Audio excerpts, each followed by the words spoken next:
कुरुक्षेत्र महाकाव्य मदन मोहन तरुण के द्वारा लिखित एवं उन्हीं के द्वारा पठित।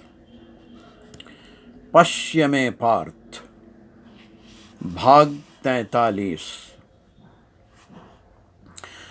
तब कहा मोहग्रस्त अर्जुन से केशव ने, नहीं देख सकेगा तू अपनी इन आंखों से विराट विभ्राट को, सृजन को और उसके समाहार को।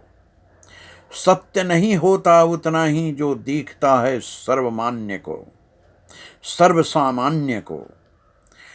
सत्य नहीं होता उतना ही जो दिखता है सर्वसामान्य को।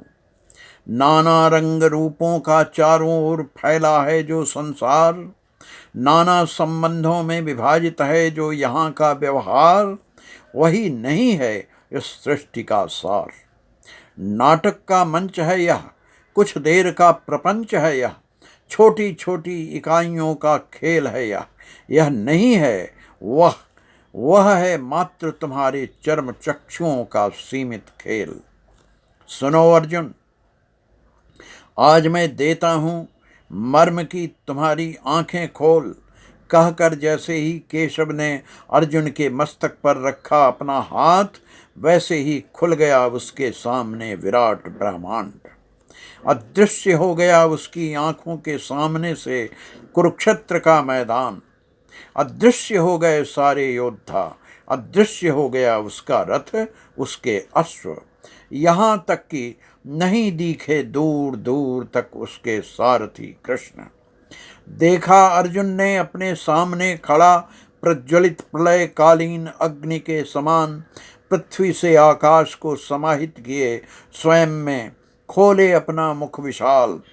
देखा उसने उसी में धृतराष्ट्र के सारे पुत्रों को, पितामह भीष्म, द्रोणाचार्य, सब के छिन्न भिन्न थे शरीर, रक्त से भींगे उस विशाल के दांतों में। फंसे थे किसी के हाथ किसी के पांव, वहां कोई आ रहा था कोई जा रहा था। स्तंभित भयाक्रांत अर्जुन ने कांपते स्वर में पूछा, कौन है आप हे देवाधिदेव? कौन है आप हे देवाधिदेव?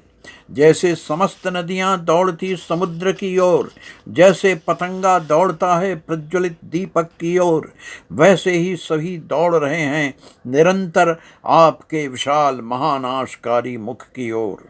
हे देव, कौन है आप? तब सुगंभीर स्वर में उस विराट ने कहा, महाकाल हूं मैं, समस्त लोकों के महानाश में प्रवृत्त स्वयं काल हूं मैं। अधर्म का क्षय कर धर्म की स्थापना का अवतार हूं मैं। सुन अर्जुन, तो युद्ध करे या न करे उनसे जो खड़े हैं तेरे सामने, उनमें से संभव नहीं किसी का भी जीवित रहना। न इनमें कोई तेरा दादा है, न कोई चाचा है, नहीं है इनमें तुम्हारा कोई गुरु। ये सब अधर्म के सहयोगी हैं, खो चुके हैं ये सब अपने जीने का अधिकार। इसीलिए हे अर्जुन, प्राप्त कर तू अपना अर्जुनत्व, बध कर निर्भयता से इनका, बन जा तू मात्र इनकी मृत्यु का निमित्त।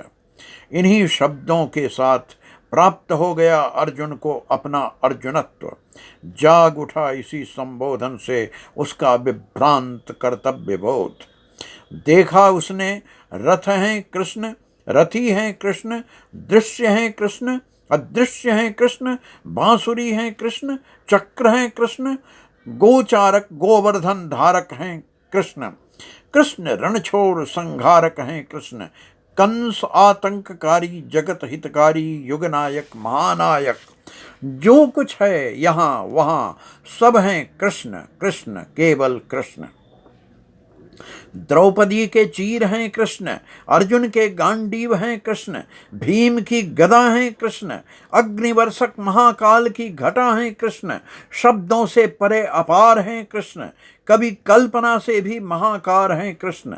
अर्जुन के सामने से मिट गया सारा प्रपंच, खुला था उसका मानस, खुला था उसके सामने सारा रहस्य। अधर्म कलुषित प्राचीन को मिटाने के लिए तैयार था नवीन।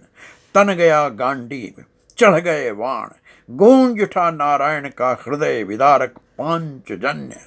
18 दिनों तक चलता रहा यह असाधारण महायुद्ध। आए उनमें अनेकों उतार चढ़ाव। न रहे भव्य भवन, न रहे वीर महावीर, जीता जागता संसार बन गया श्मशान। न रही चुनौतियां, न रही ललकार, नोच नोच कर खा रहे थे चील गीध और स्यार, अर्धजीवित महारथियों के भी मांस।